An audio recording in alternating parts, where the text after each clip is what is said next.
Третье, по общепринятому упрощенному счету, небесная сфера – это Саммерленд. Она же страна лета, третий мир, Элизиум или рай. Судя по обобщенным сообщениям умерших и исследованиям ОСП и ВТО, сюда попадает абсолютное большинство отживших свой физический период среднеразвитых обитателей Земли. Рассказы приверженцев традиционных религий о том, что в рай попасть практически невозможно, и большинство попадает в ад или чистилище, не находят своего подтверждения. Саммерленд – это очень приятное и комфортное место. Там всегда приятная температура, которую описывают как «ни холодно, ни жарко». Там всегда светло, причем предметы и люди не отбрасывают теней. И существуют разные взгляды на возможный источник света. Кто-то считает, что он исходит от Бога, Творца всего сущего, а кто-то полагает, что этот мир самосветящийся, и свет исходит из всего, чем он наполнен. В стране лета растут удивительные по красоте цветы и деревья. Мир наполнен музыкой, гораздо более глубокой и объемной, чем можно услышать на Земле. При этом музыка не только слышится, но также видится, поскольку, издаваясь из музыкальных инструментов, она образует причудливые, гротескные разноцветные формы. Цветовая гамма там расширяется, присутствуют цвета, которых люди никогда не видели на Земле. Пейзажи настолько прекрасны, что человеческий язык не находит подходящих слов и конструкций, чтобы описать их.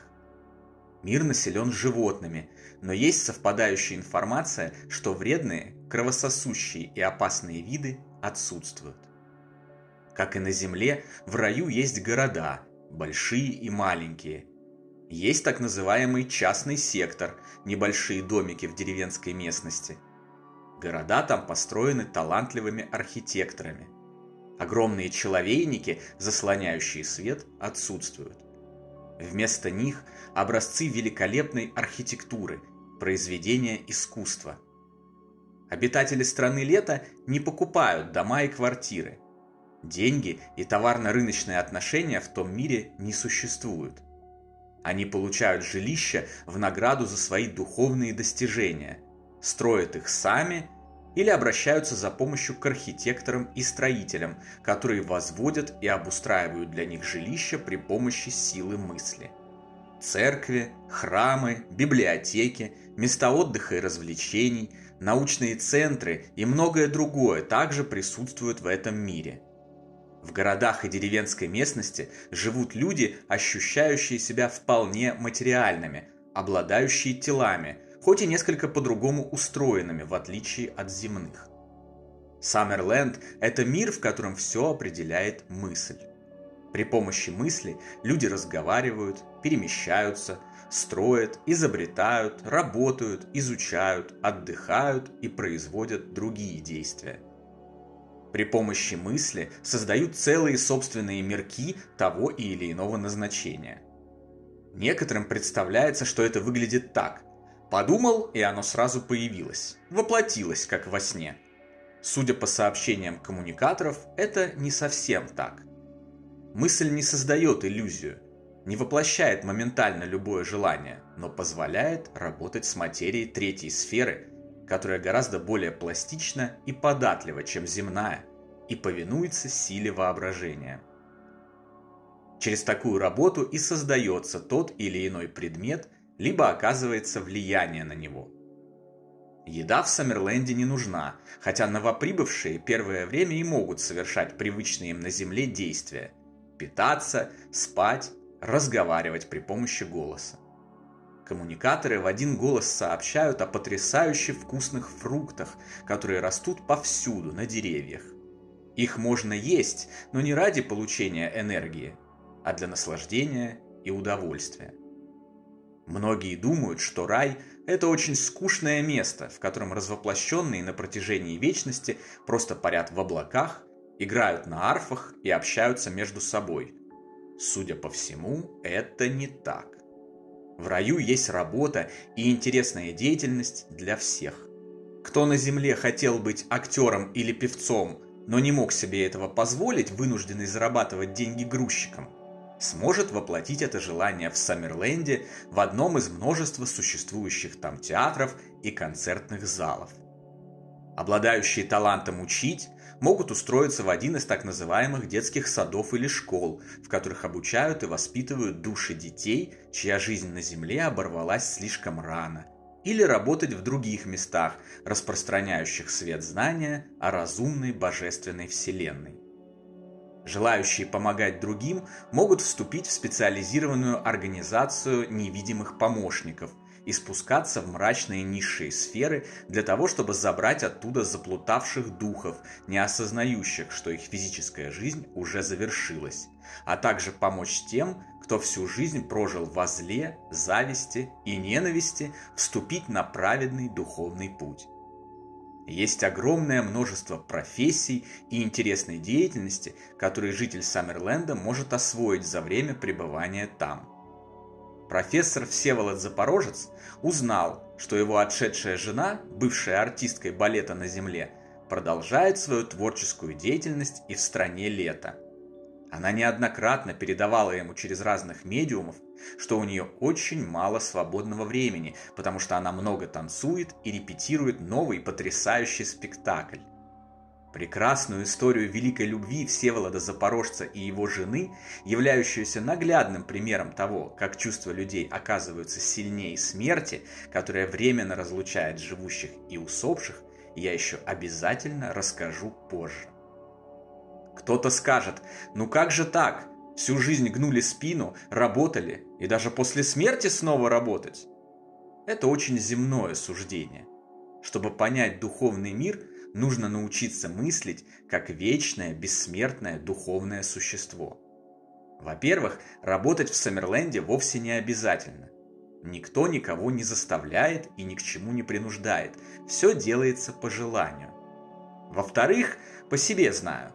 Когда ты занимаешься той работой, о которой всегда мечтал, и которая у тебя хорошо получается, а еще и является источником помощи другим людям, это уже не является работой в земном смысле этого слова. Это истинное удовольствие от умелого употребления своих талантов на благо других. Такая работа – высшая и лучшая награда, которая только может быть. Поверьте, вы сами захотите работать на такой работе, когда окажетесь в Саммерленде. Кроме того, в раю существует и множество видов развлечений и отдыха. От разнообразных игр и спортивных состязаний с учетом открывшихся психических способностей мгновенно перемещаться, перемещать предметы и других так, что квиддич покажется скучной детской игрулькой, до путешествий и блаженного ничего не делания с созерцанием прекрасных пейзажей, наполняющих душу радостью и благодатью. Многих земных обитателей очень интересует, есть ли в раю секс, и можно ли будет заниматься любовью со своими ранее отшедшими мужьями и женами, парнями и девчонками после прибытия туда. Сообщений об этом мало. По-видимому, это связано с тем, что для живущих в духовном мире этот вопрос не является первостепенным, в отличие от нас. Сообщается о том, что любовь сохраняется и даже повышает свою интенсивность, но сексуальности как таковой нет. Судя по всему, определенный вид соединения духовных энергий в третьем мире и получения неземного удовольствия от этого существуют, но назвать это сексом в привычном на Земле смысле нельзя. Это гораздо более глубокий и неописуемый человеческим языком экстатический процесс единения двух горячо любящих друг друга существ.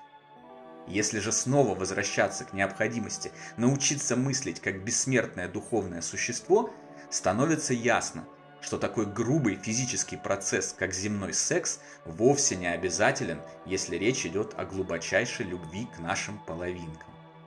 Просто находиться рядом с ними – уже великое счастье, невероятное удовольствие, несравнимое ни с каким сексом.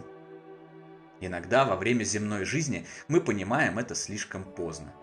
Но, к счастью, наш любящий Отец предусмотрел для нас возможность исправления любых ошибок.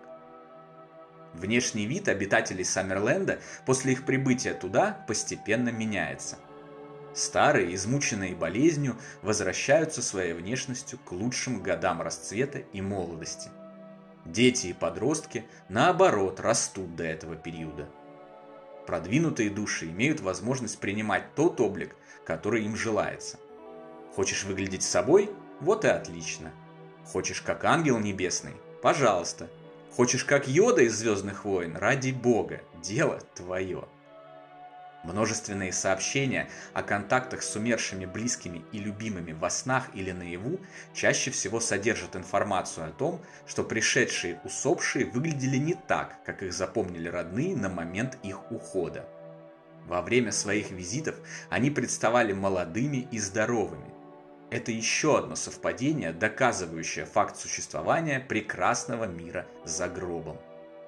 Во многом совпадающие и коррелирующие между собой описания страны лета можно встретить на протяжении тысячелетий существования человечества, от Платона до современных рассказов пациентов, испытавших клиническую смерть.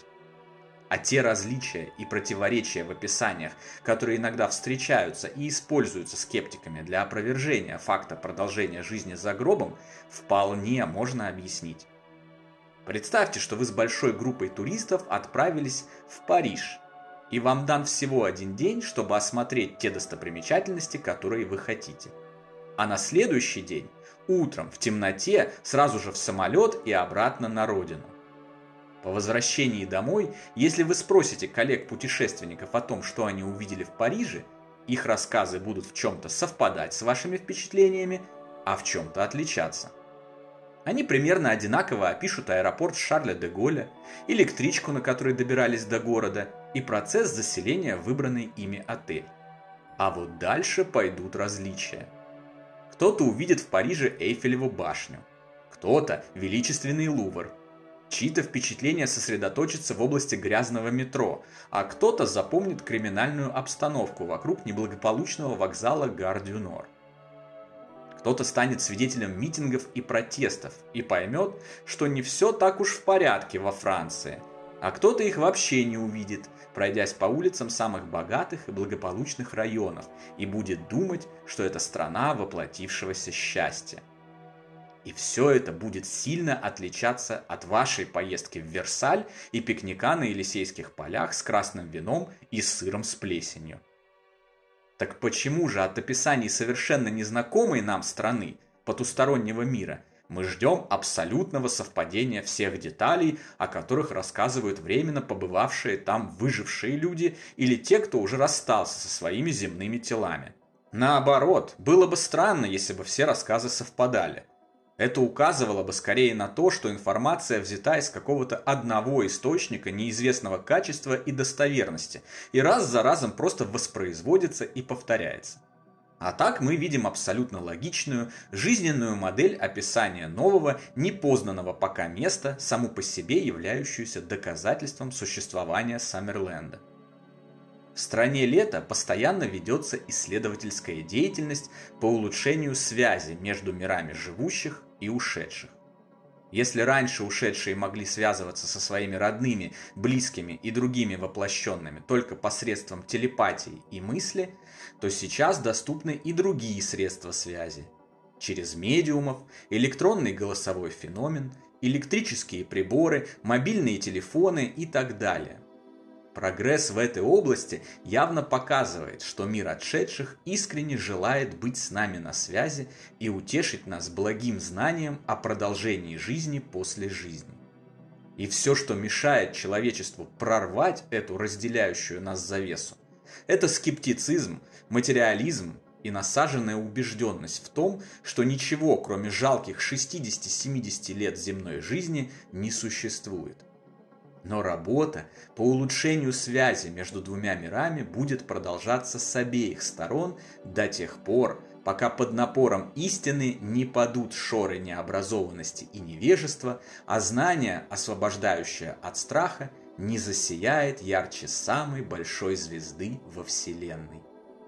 Помимо рая, третьей сферы, существуют еще более высокие сферы, вплоть до так называемого божественного абсолюта. Но открытие дверей в эти величественные и неописуемо прекрасные сферы нужно заслужить. Высшие духовные сферы – это миры, в которых обитают могущественные духовные создания, вознесенные святые, посвятившие свою вечную жизнь истинно добрым делам, бескорыстному служению другим и распространению добра и любви во Вселенной. Это миры величественного света, сияющих хрустальных городов и невиданных чудес. Это непривычный рай, о котором рассказывают проповедники традиционных религий. Это гораздо более возвышенные и непознанные области духовного мира. Самая высшая сфера – это божественный абсолют, дом нашего истинного Отца. Сообщений из запределья и сведений о том, как устроены эти сферы, мало. Они отрывочны и во многом противоречат друг другу. Но это неудивительно и вполне логично, так как чем выше мы поднимаемся от плотного физического мира, тем ожидаемо менее описуемыми и понятными становятся окружение, действующие там законы и обитающие там существа. В ограниченном человеческом языке недостаточно слов и конструкций, чтобы описать красоту, величие и устройство высших сфер, а ограниченный материальный мозг не способен их воспринять и выразить. Кроме того, не следует забывать, что земными коммуникаторами проще всего устанавливаются контакты с низшими сферами духовного мира. А там, как мы уже узнали, обитает множество низших малоразвитых духов, которые искажают и лгут. Они сами толком ни в чем не разбираются, но страстно желают контактировать с миром живущих, подпитываясь его энергией. Зачастую такие духи прикидываются ангелами или вознесенными существами с высших сфер, несут откровенный вздор, а земной контактер старательно записывает его и передает затем в мир, к вящему удовольствию застрявшего рядом с землей духа, словно ребенок, радующемуся тому, что его шалость удалась, и о нем кто-то еще хотя бы на секундочку вспомнил. Я уже упоминал Женю, с которым вынуждены были сталкиваться исследователи потустороннего мира в команде советского профессора Всеволода Запорожца, автора книги «Контуры мироздания». Этот дух с низших пластов духовного мира появлялся на сеансах разных медиумов в разных точках страны и все время лгал, вводил в заблуждение и притворялся другими личностями. Справедливости ради, стоит сказать о том, что с годами Женя стал более покладистым и изжил из себя некоторые негативные черты, что подтверждает согласующуюся между собой информацию из множества источников за тысячи лет о том, что развитие никогда не прекращается, и в том числе продолжается и в духовном мире после завершения земной жизни. Условие для продолжения духовного развития лишь одно – наличие искреннего личного желания. Но вернемся к недоразвитым духам из низших сфер. Сегодня мы трактуем слова Экклезиаста в Ветхом Завете Библии «мертвые ничего не знают» как указание на то, что никто не переживает физическую смерть. Говорят, это подтверждение того, что мертвые якобы мертвы. Они спят до судного дня, когда Господь, с точки зрения традиционной религии, воскресит их. И если же посмотреть на эти слова с точки зрения новых знаний о духовном мире, становится очевидно, что Экклезиаст говорил не обо всех мертвых, а о тех низших духах, с кем ему удалось связаться. Эти мертвые ничего не знают в буквальном смысле этого слова. В первом послании от Иоанна в Библии сказано: «Не всякому духу верьте, но испытывайте духов, от Бога ли они». Эти слова также прекрасно иллюстрируют положение в самых близких к земле сферах, населенных дурными сущностями, не сумевшими грамотно прожить земную жизнь и теперь вынужденными бесцельно скитаться, мучиться и искать пути выхода при помощи еще живущих людей, а порой и просто развлекающихся ради привлечения внимания к своей персоне. Очень важно помнить об этом при изучении информации, пришедшей из духовного мира в целом и о высших сферах в частности, и отсеивать зерна от плевел и козлов от овец. Высшие духовные сферы неописуемы. Мы не способны их понять в силу существующих ограничений познания. На данный момент это наша объективная реальность. Поэтому изучение этих духовных сфер, на мой убежденный взгляд, это вопрос следующего этапа нашей жизни. уже после перехода в духовный мир, когда нами будут обретены новые возможности и инструменты познания. Представьте, что вы обнаружили пещерного человека, и вам нужно адаптировать его к обычному человеческому миру, научить базовым знаниям и дать ему возможность жить, как и большинство современных людей. Как вы поступите? Начнете с алфавита и объяснения, что пищу нужно есть при помощи вилки и ложки, или сразу попытаетесь втолковать ему теорию суперструн? Ответ очевиден. То же самое касается любого познания. Если оно эффективное, то всегда постепенное. От меньшего к большему. От основ к сложным для понимания вещам. Вопросы пребывания в высших духовных сферах, как, кстати, и вопросы реинкарнации, это как раз сложные для понимания обычного человека, живущего в данный момент в физическом теле, ограниченного законами плотного мира и покрытого вуалью забвения вещи. Поэтому всему свое время. Не все нам дано понять здесь и сейчас. Это нужно воспринимать спокойно.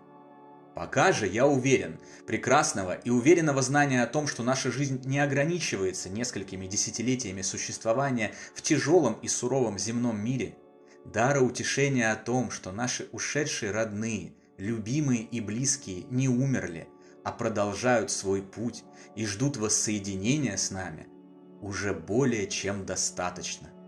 Это знание, подтвержденное множеством вполне научных исследований, избавляет от страхов, наполняет человека самыми лучшими и светлыми качествами, возвращает его на путь света и позволяет грамотно подготовиться к переходу, который мы привыкли называть смертью, и продолжению жизни за гранью физического мира. Сейчас мы можем сосредоточиться на этом. Однажды придет момент, и мы сможем разобраться и с высшими сферами. Точно известно одно. Высшие духовные сферы – это неописуемо великолепные, прекрасные миры, близкие к нашему истинному Отцу, Творцу всего сущего. Попасть туда можно, продолжая неизменно идти по пути духовного развития и совершая великие дела и поступки во благо человечества и всех живых существ во Вселенной, то есть реализуя истинную цель и истинное предназначение нашего рождения. А то, что рано или поздно, пусть даже на это уйдет очень много времени, нам удастся достигнуть этой цели и удовлетворить наше предназначение, нет абсолютно никаких сомнений.